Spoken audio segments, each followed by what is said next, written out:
Hi, everybody. Welcome to Christian Homestead. My name is Jared. If you haven't already, please make sure to subscribe. Let me know if you saw Trump's speech last night to Congress. It was wild. Everything was wild. The speech, what was going on with those that were attending. It was pretty contentious. And like always, this is not meant to be a political video. So I don't care to get into the politics of what's going on. But I do feel like this by itself is a sign of the times, what happened last night. So I have this article up by Deseret News that talks about it. I'm going to go over some of the key points. We are going to read from 3rd Nephi, chapter 7, and then chapter 8, because we all know that 3rd Nephi, the Book of Mormon, but I'd say especially 3rd Nephi, is a foreshadowing of our own time. And if there is a kind of timeline going on here, I think that this is where we're at. I think we're at 3rd Nephi chapter 7 and very possibly chapter 8.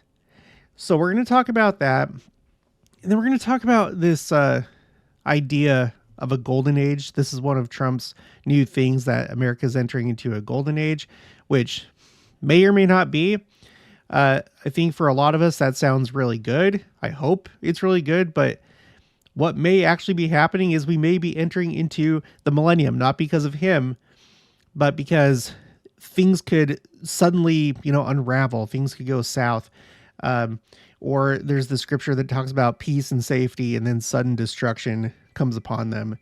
So we're going to talk about the years ahead, especially the next 10 years, because we have Trump talking about this golden age. We're going to talk about the upcoming celebration of America's 250th anniversary birthday, because this reminds me of Elder Stevenson talking about a decade never to be forgotten. There's just so much that all of a sudden has just come out of nowhere, seemingly. With this decade never to be forgotten, and then Trump and the celebration of America, the golden age, I feel like it all goes together. I do. And as you know, I'm of the opinion that the second coming can happen sooner than later. So when you look at these things and you're like, oh yeah, it's not going to happen for a while, it's not going to happen for 10 years, I wouldn't be so sure. And with the things that are talked about, there's Stevenson's talk, those things could happen at the beginning of the millennium. Okay, so let's read from the scriptures first. So this is 3rd Nephi, chapter 7. Now, let's apply this to ourselves in our own time, especially the United States. Okay, it says, "And now behold, I will show unto you that they did not establish a king over the land. But in this same year, yea, the 30th year, they did destroy upon the judgment seat, yea, did murder the chief judge of the land." So this was like a big event that led to what followed. And I don't know that this is supposed to correspond to a specific event in our own time. I do think of JFK, frankly. He was one that had talked about secret combinations and the other powers outside of the government of the United States that affects the government of the United States in society. So I don't know, but that's interesting to think about. Continuing, "And the people were divided one against another, and they did separate one from another into tribes, every man according to his family and his kindred and friends, and thus they did destroy the government of the land." Let me pause right there. This was pretty apparent last night. Again, this is not a political video. I voted for Trump. And although I really liked a lot of what was being said, a lot of it, I don't really care for how it was delivered, because I think that we should always speak respectfully. There was a lot of kind of condescension and pride. So you have the one side, but then you have the other side that was doing stuff like this. And this isn't the first time that members of Congress have done these silly little protests with their signs or outfits, their costumes, whatever. One of the big highlights was this guy right here, who was at the very beginning of the speech protesting and yelling and acting like a fool, and he got taken out by the sergeant at arms. Yeah, sergeant at arms. It was not good. It's like when your parents are fighting and it doesn't matter who's right. And maybe sometimes it's not a matter of who's right. They just need to compromise. But it's never good when you have parents like yelling and losing control and the kids are in their bedrooms and can hear it through the walls. We need to be able to talk to each other respectfully and with love and kindness. And I get it. I understand that there's a divide, but that doesn't justify you in adding to the divide. We need to try and be peacemakers. That's what President Nelson just talked to us about a couple general conferences ago. So, although we should participate in politics and we should have our position and what we think is right, we need to be disciples of Jesus Christ first and not give ourselves the justification to act foolish, like I think both sides did in their own way. And I hate it when I see it in the comments section where you think that you're so righteous in your judgment that you think it's okay to step outside of being a disciple of Jesus Christ and treat others and talk about others poorly, which I guess I just did when I called that guy a fool. I'm sorry. I'm going to repent. Okay. So dividing into tribes, I don't know if that kind of like increased after JFK, if my little theory is right. It's not really a theory I'm holding to, but definitely, like I've said before, definitely in the early 2000s, at like 9/11, at the time of 9/11, I feel like things kicked into a new gear politically. That's the way I perceive things, but whatever. Okay. And every tribe did appoint a chief or a leader over them, and thus they became tribes and leaders of tribes. Now behold, there was no man among them save he had much family and many kindreds and friends. Therefore, their tribes became exceedingly great. Now all this was done, and there was no wars as yet among them. And all this iniquity had come upon the people because they did yield themselves unto the power of Satan.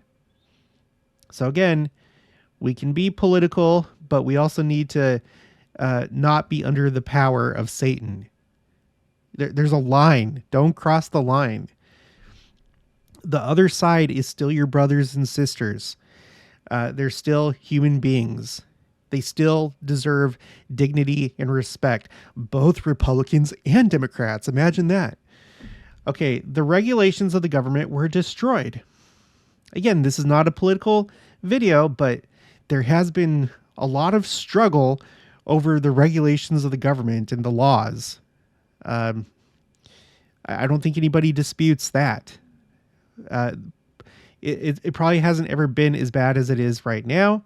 Again, I don't know if there's like a single point in time when it just like really took off with like struggle. Like the nature of politics is, who has the power, who gets to decide what the laws are.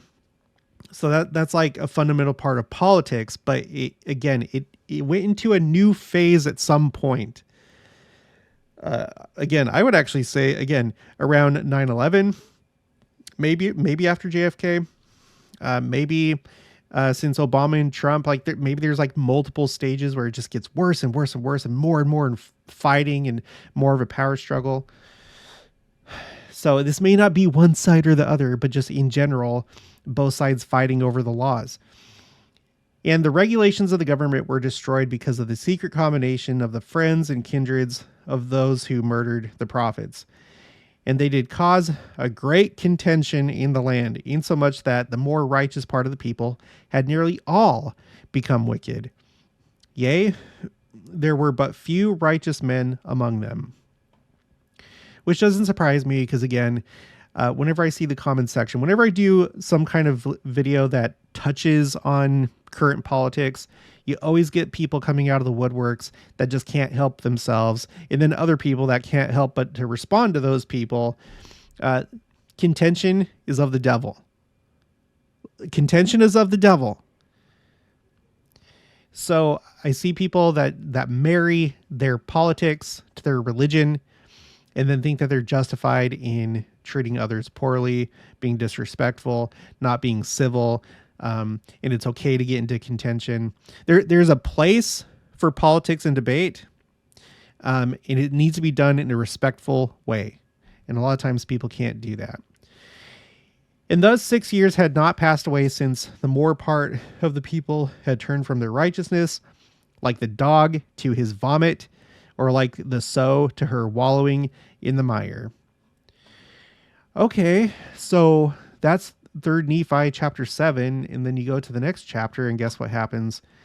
And now it came to pass, if there was no mistake made by this man in the reckoning of our time, the 33rd year had passed away, and the people began to look with great earnestness for the sign, which had been given by the prophet Samuel. Let's pause right there. I feel like ever since 2020, both us as members of the church and then people outside the church have really been looking for the second coming.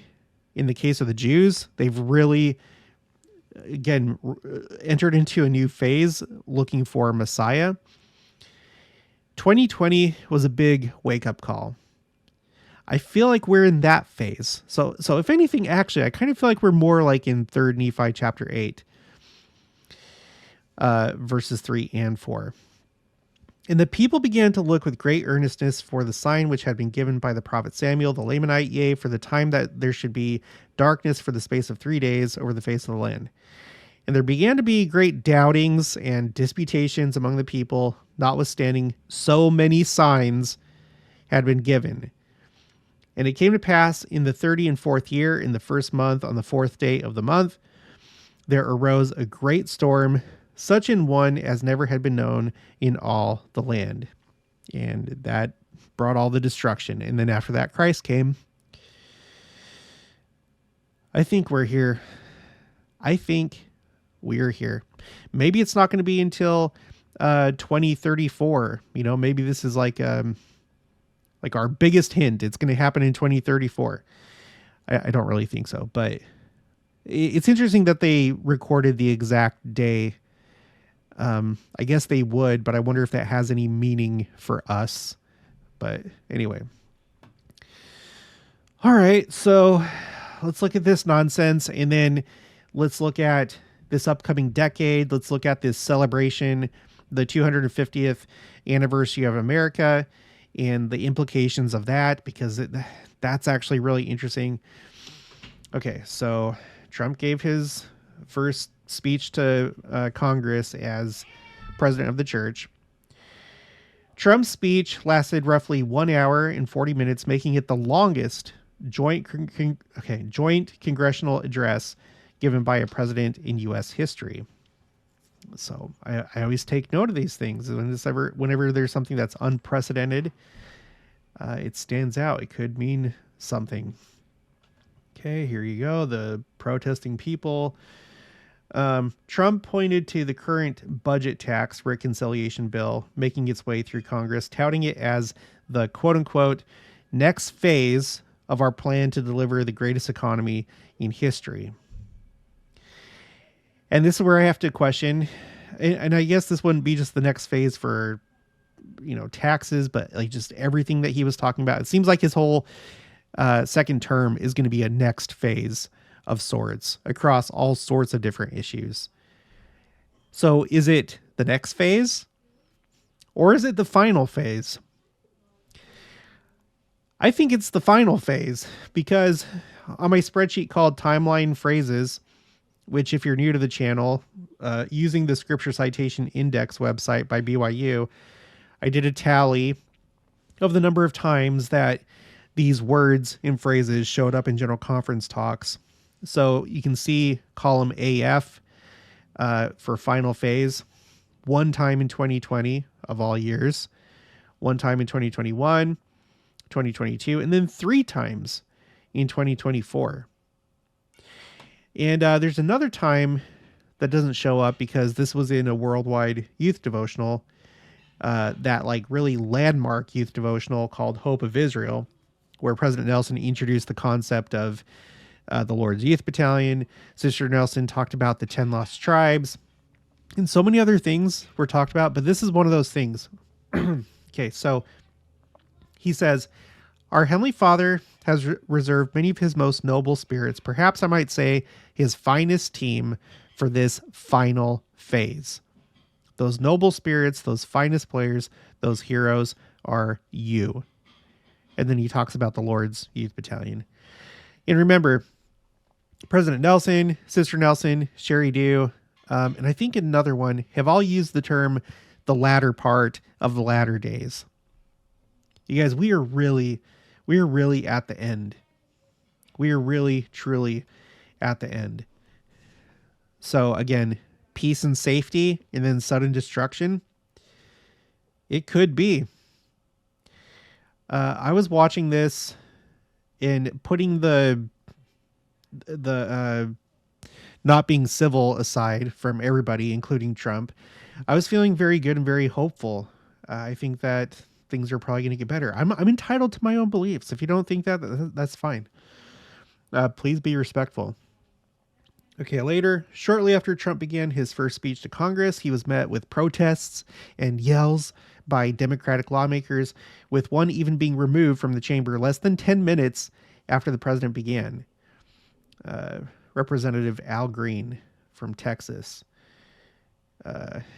House Democrat leaders reportedly told lawmakers not to protest during Trump's speech. Good.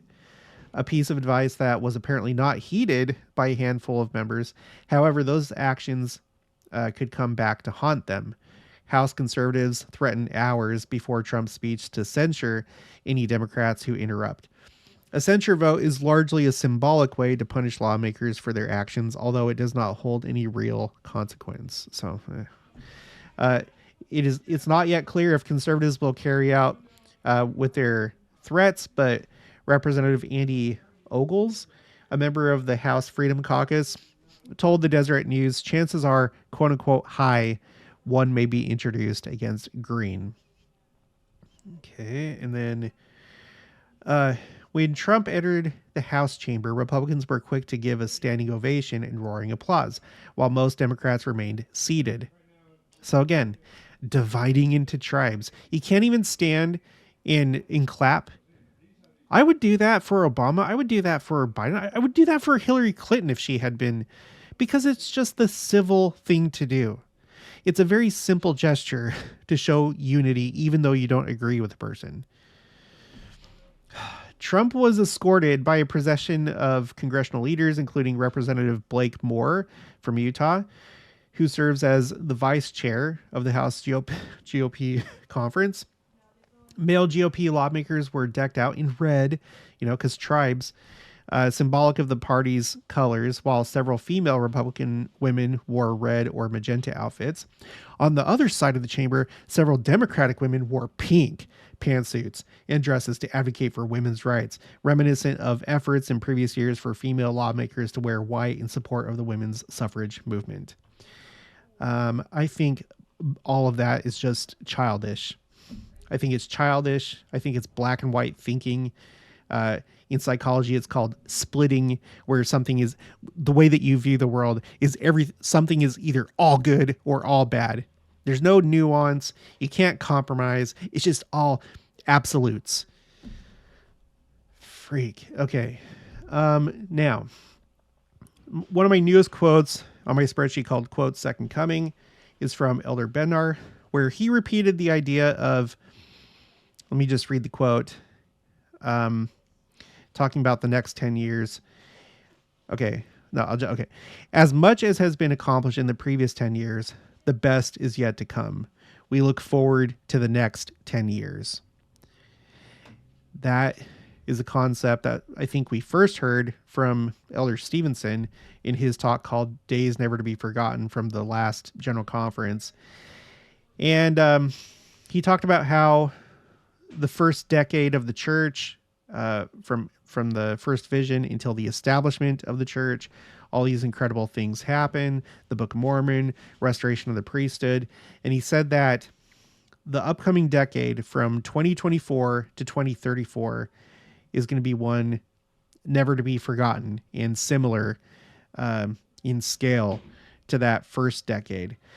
He talked about President Nelson's 100th birthday and how that reached a really wide audience, which is really good because we want the church to have as much exposure as possible, because then people will be introduced to the church and maybe get curious about the church and want to learn more. So you had that.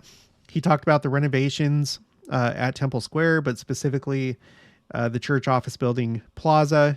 And when I say Temple Square, Bishop Davies has said that they want to incorporate the entire thing as Temple Square, not think of it as like one great whole, rather than just this side over here being Temple Square, now incorporating this block too.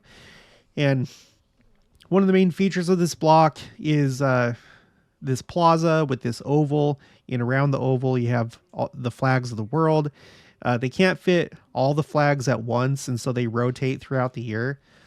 But how this whole thing ties into Isaiah's prophecy about the nations coming to the mountain of the Lord and learning his ways, and how it seems like that's a very literal thing.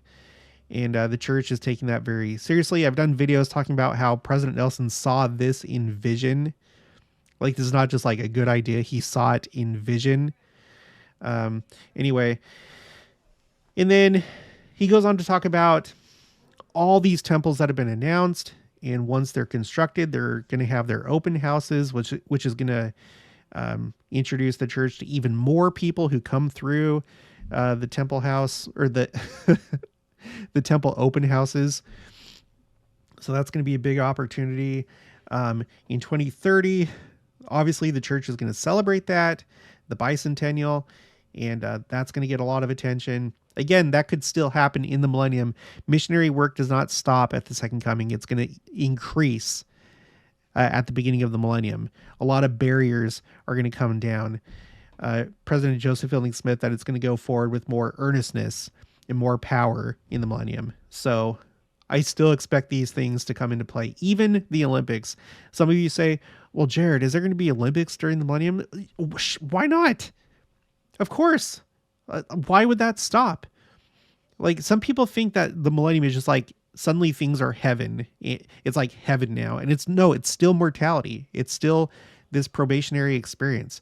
And I think a lot of things are going to continue like normal. Some people say, well, what about the fervent heat that's going to melt the elements? I don't know, but the Salt Lake Temple is going to survive. I have different quotes saying that the Salt Lake Temple is meant to last through the millennium. I would assume that a lot of these buildings will survive, and many other places across the world. It may just be certain places that melt, and things are certainly going to be transformed, but I don't think it's going to be as like magical or as desolate as some people think. But he talked about the 2034 Winter Olympics. Again, I think it's just amazing that this was announced on Pioneer Day last year. But the Winter Olympics are coming back to Salt Lake. The first time that they did, President Hinckley said that it fulfilled one of Brigham Young's prophecies about kings and rulers flowing to Salt Lake City specifically. Well, this is probably going to be an even greater fulfillment of that. So obviously that's going to get a lot of attention. So we have these things coming up, and I bring this up in this video because one of Trump's things, I don't think he mentioned this in his speech, the 250th anniversary of the United States, but I think that this fits into that, the decade never to be forgotten. So United States Semiquincentennial, that's what it's called. The United States oh my gosh, it's just a lot of letters, but it's actually simple when you break it down. Semiquincentennial. I just said it easily just a minute ago. Also called, no, I'm going to skip that. Or the quarter millennial, will be the 250th anniversary of the United States Declaration of Independence. Festivities will mark various events leading up to the Declaration's anniversary on Independence Day, July 4th, 2026. So this is going to be going on while the Salt Lake Temple's open house is going on, which is going to go from April until October 2026.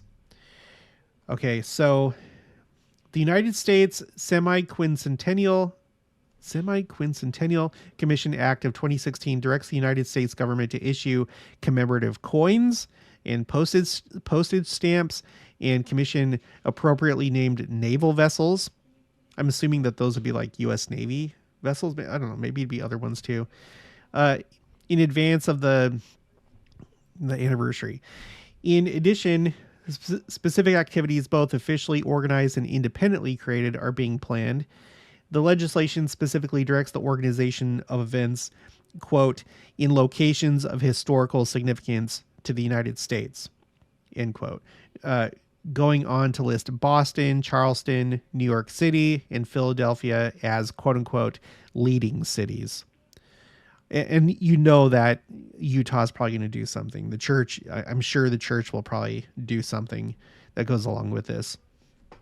The Circulating Collectible Coin Redesign Act of 2020 allows the United States Mint to redesign any coins, in 2026. It calls for a series of 5 designs for the quarter, including one depicting women's contributions to independence. Plans for the casting of a new public bell are being coordinated by the National Bell Festival. I didn't know that there was a National Bell Festival. The bell will honor 250 years of women's contributions to American history and will lead nationwide ringing tributes during the celebrations. So it goes through the leading cities, and then other cities, Louisville, Pittsburgh, Denver, which is going to have its 150th anniversary. So it's going to be like a double celebration there. And then later on, okay, Salute to America 250. During the 2024 presidential campaign, Donald Trump pledged to throw a quote unquote spectacular birthday party to honor the anniversary by assembling a White House task force named Salute to America 250. Proposals include a Great American State Fair. Now, there's some interesting stuff about that we'll look at in just a second. To be held in the Iowa State Fairgrounds, featuring pavilions from all 50 states. Patriot games for high school athletes, public monuments such as National Garden of American Heroes, that's going to be really cool, and other year-long celebrations and projects across the country. On January 29th, 2025, President Trump signed Executive Order 14189, celebrating America's 250th birthday. Okay, so it says proposals include, I don't think that this is just simply a proposal. I think it's going to happen. When you go to Radio Iowa, they say Donald Trump has said his first act. Okay. Donald Trump has said his first act after he's sworn in on January 20th will be appointing a task force to plan for the country's 250th anniversary in 2026. And he picked Iowa as the spot for a major exposition. I think it's a done deal. But think about this. It's already interesting as it is, but think about this. Quote, "My hope is that the amazing people of Iowa will work with my administration to open up the legendary Iowa State Fairgrounds to host the Great American State Fair and welcome millions and millions of visitors from around the world to the heartland of America for this special one-time festival," Trump said.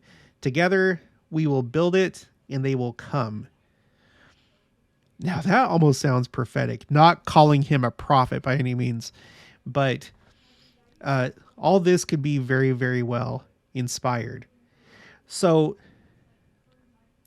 this, I mean, I don't know about like the rest of the country with these other events, that these other events aside from the fair will probably bring people to the United States. But this one included, and what's interesting is the location, because if you go to Google Maps, this is where the state fair, zoom in. This is where the state fair is up here. I guess it's in Des Moines.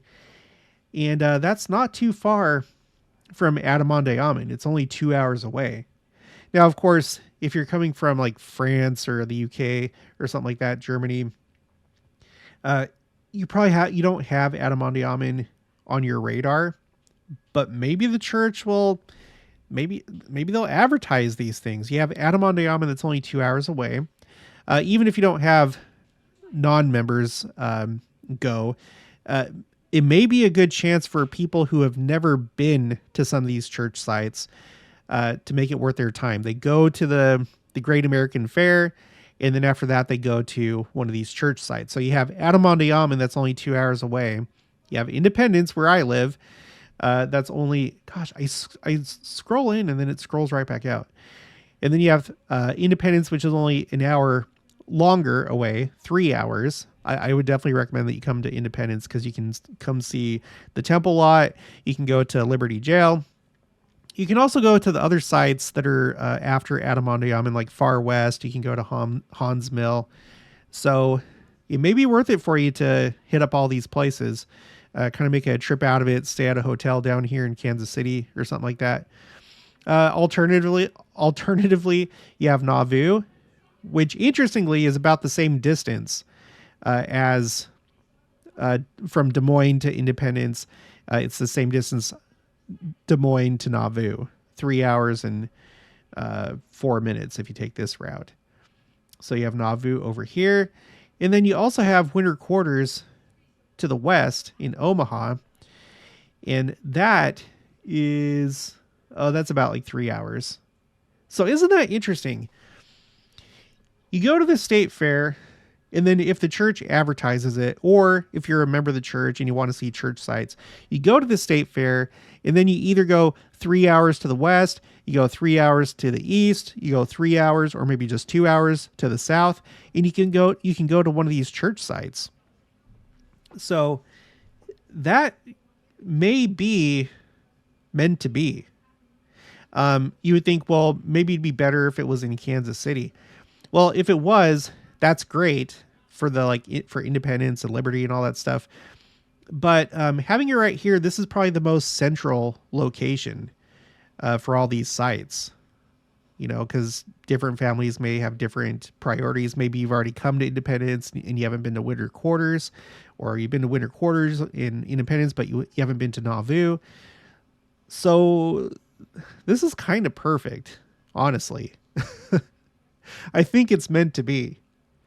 So, okay, so in summary, I believe the second coming can happen at any time. I know some of you are like, no, we haven't seen this, we haven't seen that. Well, you don't know. You don't know how prophecy is supposed to play out. That's what the Jews thought when Christ came. Oh, he hasn't done this, or this hasn't happened, or da-da-da-da. Like, you don't know. Just let it play out, and then afterwards you'll probably be surprised how things played out in a way that you didn't even know. So it may be that the official second coming, all 4 appearances, the final appearance will happen soon.